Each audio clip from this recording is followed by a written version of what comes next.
beserta dengan Abu Bakar, Umar dan Utsman semuanya menaiki bukit Uhud.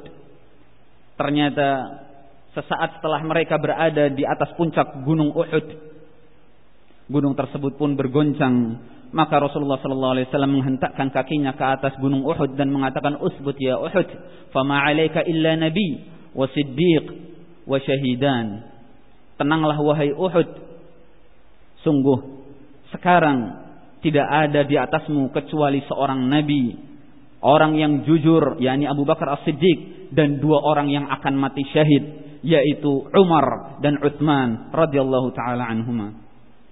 Ma'asyiral muslimin rahimani wa rahimakumullah jami'an. Disinilah kita ingin bercerita bagaimana kondisi kematian beliau radhiyallahu taala anhu. Pada saat itu, saat Umar menjabat sebagai khalifah Amirul Mukminin, beliau memiliki kebijakan bahwasanya tidak ada yang boleh masuk kota Madinah dari kalangan budak yang mereka tidak beragama Islam.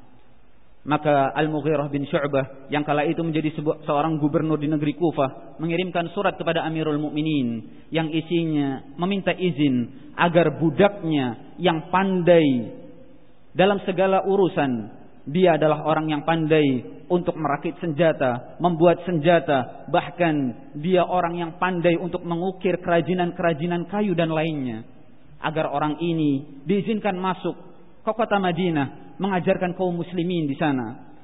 Akhirnya Umar pun luluh dan mengizinkan orang itu masuk ke kota Madinah.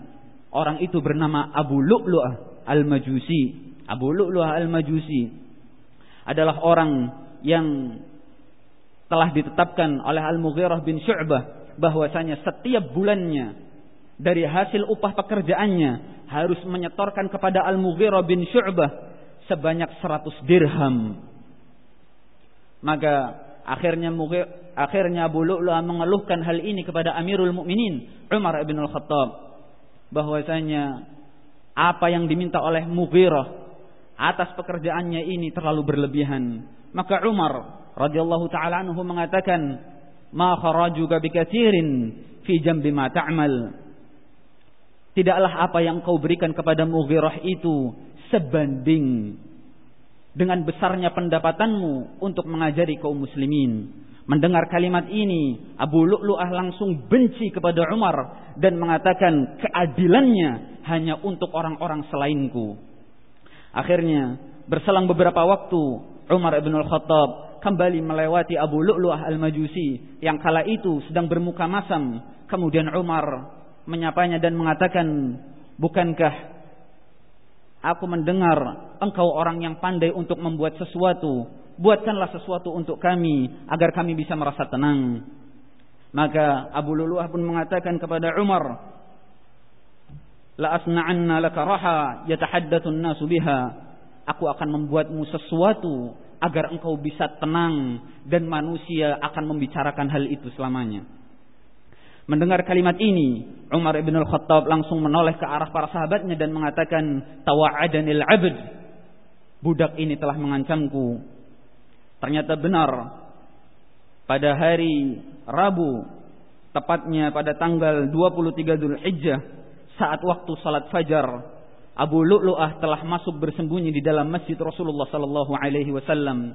Di tangannya sudah ada belati yang memiliki 2 mata dan telah dilumuri dengan racun yang sangat mematikan, menunggu Umar ibn al-Khattab radhiyallahu taala anhu datang untuk mengimami manusia. Maka ketika Umar ibn al-Khattab telah selesai merapihkan saf-saf kaum muslimin dan Umar telah salat bertakbir, kemudian diikuti belakangnya kaum muslimin bertakbir, di sanalah Abu Lu'lu'ah mulai masuk dan menikam Umar ibn al-Khattab dengan 3 kali tikaman, yaitu di pundak bagian belakangnya dan perut bagian samping-sampingnya.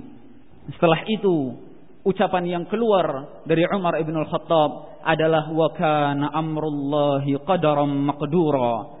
Ayat yang dibaca di dalam salatnya yang artinya, dan takdir Allah apabila telah ditetapkan pasti akan terjadi. Barulah Umar ibn al-Khattab terjatuh. Kemudian Abu Lu'lu'ah langsung lari ketakutan dan beliau menikami semua orang yang berada di hadapannya, Dia mengayunkan pisau yang ada di tangannya ke arah kanan dan kiri hingga menusuk 13 orang dari kalangan para sahabat, meninggal 7 orang di antara mereka. Maka ketika salah seorang dari kaum muslimin melihat gerakan ini, dia langsung melemparkan kain yang sangat tebal ke atas kepala Abu Lu'lu'ah. Maka ketika Abu Lu'lu'ah sadar bahwasanya dia akan tertangkap, dia pun langsung membunuh dirinya sendiri. Adapun Umar Ibn Khattab yang telah terjatuh, beliau langsung memegang tangannya Abdurrahman bin Auf untuk menggantikan posisinya sebagai imam. Lantas Abdurrahman bin Auf pun menggantikan posisi Umar untuk salat, dan beliau mengimami manusia dengan salat yang sangat pendek. Setelah itu, wahai kaum muslimin, Umar bin Khattab langsung dipopong dan dibawa masuk ke dalam rumahnya. Dalam kondisi darah beliau terus bercucuran. Saat mulai datangnya waktu kuning, di waktu fajar, Umar pun tersadar dan mengatakan, "Asallan nas." Ucapan yang pertama kali keluar dari Umar adalah, apakah manusia telah sholat semuanya? Maka mereka para sahabat mengatakan, "Na'am." Iya wahai Amirul Mukminin, mereka semua telah salat.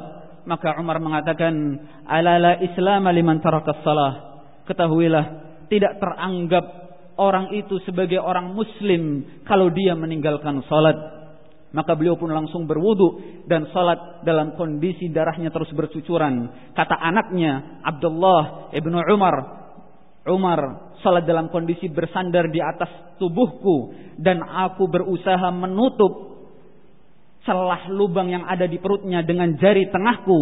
Ternyata itu masih belum bisa menghentikan aliran darahnya. Darah tersebut masih terus saja keluar dan Umar kembali terpingsan untuk kesekian kalinya. Ma'asyiral muslimin rahimani wa rahimakumullahu jami'an.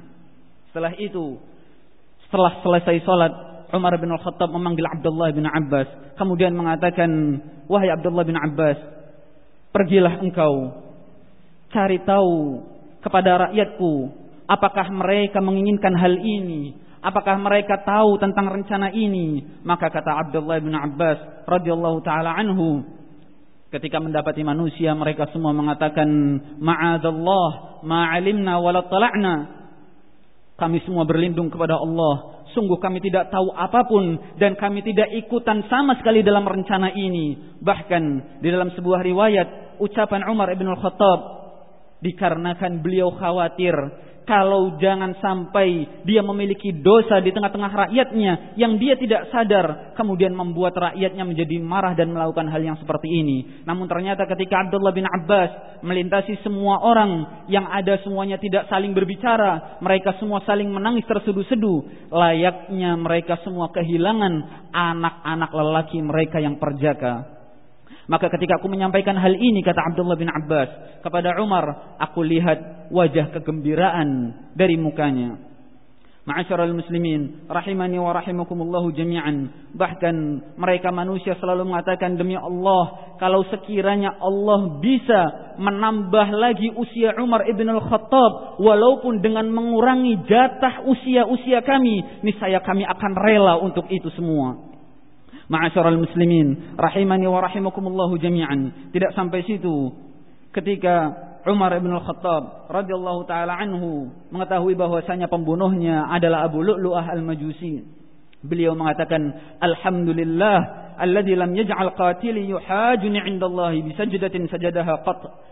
Segala puji bagi Allah yang telah menjadikan pembunuhku adalah orang yang belum pernah sekalipun sujud kepada Allah subhanahu wa ta'ala, dan aku akan berhadapan dengannya nanti kelak di hadapan Allah subhanahu wa ta'ala. Ma'asyiral muslimin rahimani wa rahimakumullah. Kemudian Umar mengatakan, namun kalian jangan sampai ada yang menghakimi orang ini. Maka mereka mengatakan, wahai Amirul Mukminin, dia telah bunuh diri. Maka Umar pun mengatakan, Allahu Akbar. Tidak sampai situ, ketika dokter mencoba meminumkan air susu kepada Umar dan air susu itu keluar dari perutnya, di sanalah Umar mengatakan, inilah kematianku. Kemudian Umar mengatakan, lau anna liya dunya kullaha laftadaitu bihi min haulil muttali'.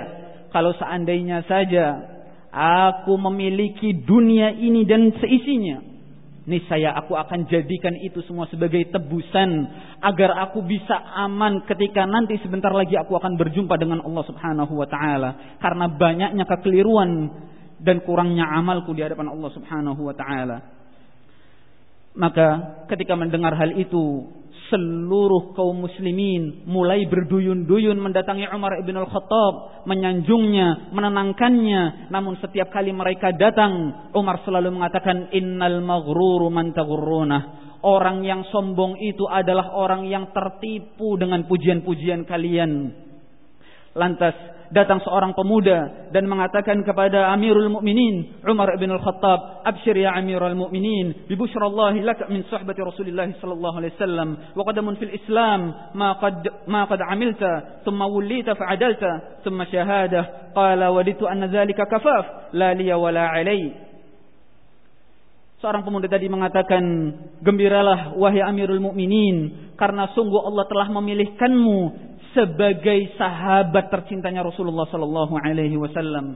Kemudian engkau dipilih oleh Allah juga untuk memiliki banyak jasa di dalam agama Islam. Setelah itu engkau juga dipilih oleh kaum muslimin sebagai Amirul Mukmininnya mereka, dan engkau bisa bersikap adil dan menegakkan keadilan di sana. Setelah itu semua, engkau sekarang akan mati dalam kondisi sebagai orang yang syahid." Maka kata Umar bin Al-Khattab, "Waditu anna dzalika kafaf la liya wala alai." Aku berharap itu semua adalah impas. Aku tidak mendapatkan keuntungan darinya, dan aku jangan sampai rugi mendapatinya. Karena aku faham banyaknya kekuranganku dalam mengurusi umat manusia karena statusku sebagai Amirul Mukminin. Ketika orang tadi berpaling dan pergi, kemudian Umar melihat pakaiannya menyentuh ke atas lantai. Umar pun mengatakan, "Panggil orang tadi." Ketika orang itu datang kembali, maka Umar mengatakan, "Wahai putra dari saudaraku, angkatlah sedikit pakaianmu. Fa innahu anqali thawbik wa atqali rabbik." Karena itu bisa menjaga pakaianmu supaya lebih bersih, dan hatimu juga bisa terus terjaga agar suci. Maka kata Ibnu Mas'ud radhiyallahu taala anhu, "Rahimallahu Umar lam yamna'hu ma kana fihi min qaulil haqq." Semoga Allah merahmati Umar, tidak pernah dia terhalangi dari mengucapkan kebenaran walau dia mendapatkan pujian dari umat manusia. Ketika itu semua telah berakhir, maka Umar bin Al-Khattab memanggil putranya Abdullah, "Wahai Abdullah, sekarang pergilah engkau ke rumah Aisyah. Katakan kepadanya bahwasanya Umar bin Al-Khattab menyampaikan salam, dan katakan padanya, hari ini Umar tidak lagi menjadi sebagai seorang khalifah Amirul Mukminin. Katakan bahwasanya aku menginginkan untuk menempati posisi bersama dua sahabatku." Ketika mendengar itu semua, Umar bin Al-Khattab mendatangi Aisyah radhiyallahu taala anha. Saat beliau masuk, beliau mendapati Aisyah sedang duduk menangis terseduh-seduh. Kemudian mengatakan, "Abdullah bin Umar, sungguh Umar ibn Al-Khattab mengucapkan salam kepadamu, dan dia minta izin untuk bisa dimakamkan bersama dengan dua sahabatnya." Maka Aisyah radhiyallahu taala anha mengatakan, "Kuntu uriduhu li nafsi wa la uthirannahu bihil yawma ala nafsi." Tadinya aku mengharap tempat itu akulah yang menempatinya, akan tetapi hari ini aku relakan posisi itu untuk Umar ibn Al-Khattab. Maka ketika Abdullah bin Umar kembali untuk menghampiri ayahnya, manusia mengatakan, Abdullah telah datang. Umar pun mengatakan kepada Ibnu Abbas, "Angkat aku wahai Abdullah, angkat aku." Saat itu Abdullah mengatakan kepada ayahnya, "Ma turidu ya abi?" Apa yang kau inginkan telah engkau dapatkan wahai ayahku. Azinat, Aisyah telah mengizinkannya. Maka Umar mengatakan, "Demi Allah, tidak ada yang aku inginkan setelah ini kecuali hanya itu. Ingatlah, kalian semua menjadi saksi.